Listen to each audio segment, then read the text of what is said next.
بسم اللہ الرحمن الرحیم۔ ایک سچی کہانی ایسے شخص کی جس نے نماز پڑھنے والے شخص سے دریافت کیا کہ کیا ہوگا اگر مرنے کے بعد ہمیں معلوم ہو کہ نہ ہی جنت و جہنم کا وجود ہے، نہ ہی کوئی سزا اور جزا ہے، پھر تم کیا کرو گے؟ اس کا جو جواب ملا وہ بہت ہی حیران کن اور تعجب خیز ہے۔ یہ سن 2007 کی بات ہے۔ لندن کے ایک عربی ریسٹورینٹ میں ہم لوگ مغرب کی نماز سے تھوڑی دیر پہلے ڈنر کے لیے داخل ہوئے۔ ہم لوگ ہوٹل میں بیٹھے اور ویٹر آرڈر لینے کے لیے آ گیا۔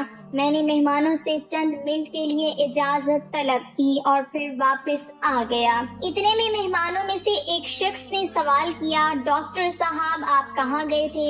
آپ نے تو بڑی تاخیر کر دی، کہاں تھے آپ؟ میں نے کہا میں معذرت خواہ ہوں، دراصل میں نماز پڑھ رہا تھا۔ اس نے مسکراتے ہوئے کہا، آپ اب تک نماز پڑھتے ہیں؟ میرے بھائی آپ تو قدامت پسند ہیں۔ میں نے بھی مسکراتے ہوئے پوچھا، قدامت پسند وہ کیوں؟ کیا اللہ تعالیٰ صرف عربی ممالک میں ہے، لندن میں نہیں ہے؟ اس نے کہا، ڈاکٹر صاحب میں آپ سے کچھ سوالات کرنا چاہتا ہوں۔ آپ سے یہ درخواست کرتا ہوں، آپ اپنے جس کشادہ ظرفی کے لیے معروف ہیں اسی کشادہ قلبی سے مجھے تھوڑا سا برداشت کریں گے؟ میں نے کہا جی مجھے تو بڑی خوشی ہوگی، لیکن میری ایک شرط ہے۔ اس نے کہا جی فرمائیں۔ میں نے کہا اپنے سوالات مکمل کر لینے کے بعد تمہیں ہار یا جیت کا اعتراف کرنا پڑے گا۔ اس نے کہا ٹھیک ہے مجھے منظور ہے۔ میں نے کہا چلو آپ سوال فرمائیں۔ اس نے کہا آپ کب سے نماز پڑھ رہے ہیں؟ میں نے کہا 7 سال کی عمر سے میں نے نماز کو سیکھنا شروع کیا اور 9 سال کی عمر میں پختہ کر لیا۔ تب سے اب تک کبھی نماز نہیں چھوڑی اور آئندہ بھی انشاءاللہ نہیں چھوڑوں گا۔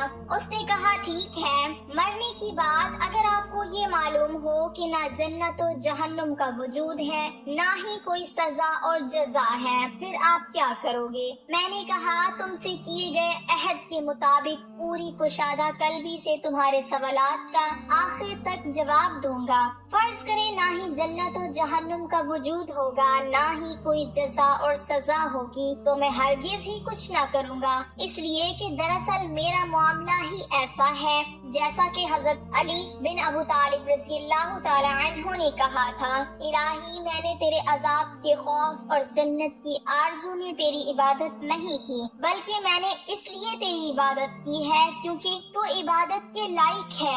اس نے کہا اور آپ کی وہ نمازیں جس کو 10ویں سال سے آپ پابندی کے ساتھ پڑھتے آ رہے ہیں، پھر آپ کو معلوم ہو کہ نمازی اور بے نمازی دونوں برابر ہیں، جہنم نام کی کوئی چیز نہیں ہے، پھر کیا کریں گے آپ؟ میں نے کہا مجھے اس پر بھی کچھ پچھتاوا نہیں ہوگا کیونکہ ان نمازوں کو ادا کرنے میں مجھے صرف چند منٹ ہی لگتے ہیں، چنانچہ میں انہیں جسمانی ورزش سمجھوں گا۔ اس نے کہا اور روزہ خصوصاً لندن میں کیونکہ یہاں روزے کا وقفہ ایک دن میں 18 گھنٹے سے تجاوز کر جاتا ہے۔ میں نے کہا میں اسے روحانی ورزش سمجھوں گا، چنانچہ وہ میری روح اور نفس کے لیے اعلیٰ طرز کی ورزش ہے۔ اسی طرح اس کے اندر صحت سے جڑے بہت سارے فوائد بھی ہیں جس کا فائدہ میری زندگی ہی میں مجھے مل چکا ہے، اور کئی بین الاقوامی غیر اسلامی اداروں کا بھی یہ ماننا ہے کہ کچھ وقفے تک کھانا پینا بند کرنا جسم کے لیے بہت مفید اور نفع بخش ہے۔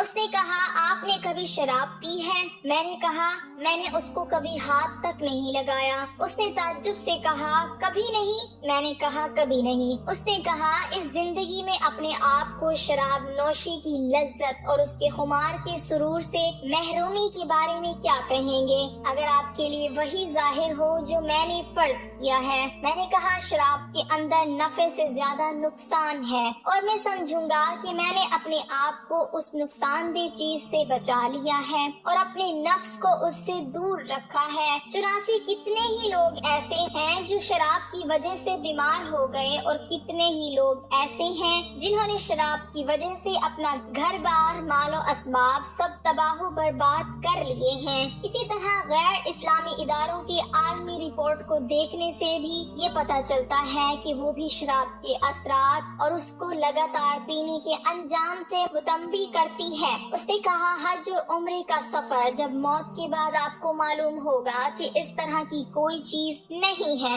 میں نے کہا میں عہد کے مطابق چلوں گا اور پوری کشادہ ظرفی سے تمہارے سوالات کا جواب دوں گا۔ میں حج اور عمرہ کے سفر کو ایک خوبصورت تفریحی سفر سے تعبیر کروں گا جس کے اندر میں نے حد درجے کی فرحت اور شادمانی محسوس کی اور اپنی روح کو آلائشوں سے پاک اور صاف کیا، جس طرح تم نے اپنے اس سفر کے لیے کیا ہے تاکہ تم ایک اچھا وقت گزار سکو اور اپنے عمل کے بوجھ اور معمولات زندگی کی تھکان کو دور کر کے اپنی روح کو تازگی فراہم کر سکو۔ وہ میرے چہرے کو کچھ دیر تک خاموشی سے دیکھتا رہا، پھر گویا ہوا آپ کا بہت بہت شکریہ کہ آپ نے میرے سوالات کو بڑی کشادہ قلبی کے ساتھ برداشت کیا۔ میرے سوالات ختم ہوئے اور میں آپ کے سامنے اپنی ہار تسلیم کرتا ہوں۔ میں نے کہا تمہارا کیا خیال ہے؟ تمہاری ہار تسلیم کرنے کے بعد میرے دل کی کیا کیفیت ہوگی؟ اس نے کہا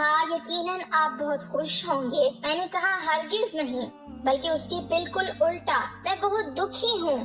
اس نے تعجب سے کہا دکھی کیوں؟ میں نے کہا اب تم سے سوال کرنے کی میری باری ہے۔ اس نے کہا فرمائیں۔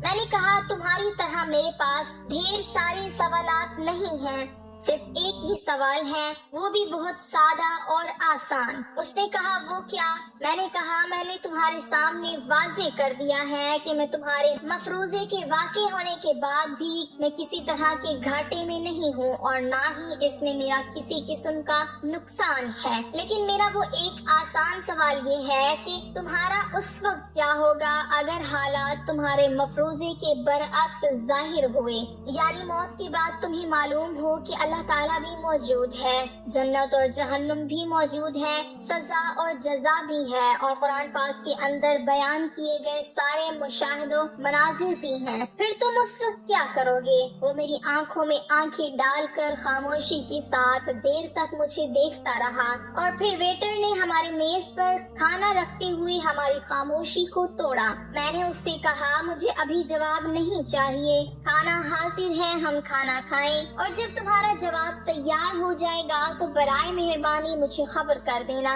ہم کھانے سے فارغ ہوئے اور مجھے اس نے کوئی جواب نہیں دیا، اور میں نے بھی اس وقت اس کو جواب کے لیے تکلیف نہیں دی۔ ہم بہت ہی سادگی کے ساتھ جدا ہو گئے۔ ایک مہینہ گزرنے کے بعد اس نے مجھ سے رابطہ کیا اور اسی ریسٹورینٹ میں ملاقات کا مطالبہ کیا۔ ریسٹورینٹ میں ہماری ملاقات ہوئی، ہم نے ایک دوسرے سے ہاتھ ملایا کہ اچانک وہ مجھے گلے لگاتے ہوئے رو پڑا۔ میں نے پوچھا کیا بات ہے، تم کیوں رو رہے ہو؟ اس نے کہا میں یہاں آپ کا شکریہ ادا کرنے اور اپنے جواب سے آپ کو باخبر کرنے کے لیے آیا ہوں۔ 20 سال سے بھی زیادہ عرصہ تک نماز سے دور رہنے کے بعد اب میں نماز پڑھنے لگا ہوں۔ آپ کے جملوں کی صدائے باز گشت میرے ذہن و دماغ میں بلا توقف گونجتی ہی رہی اور میں نیند کی لذت سے محروم ہوتا رہا۔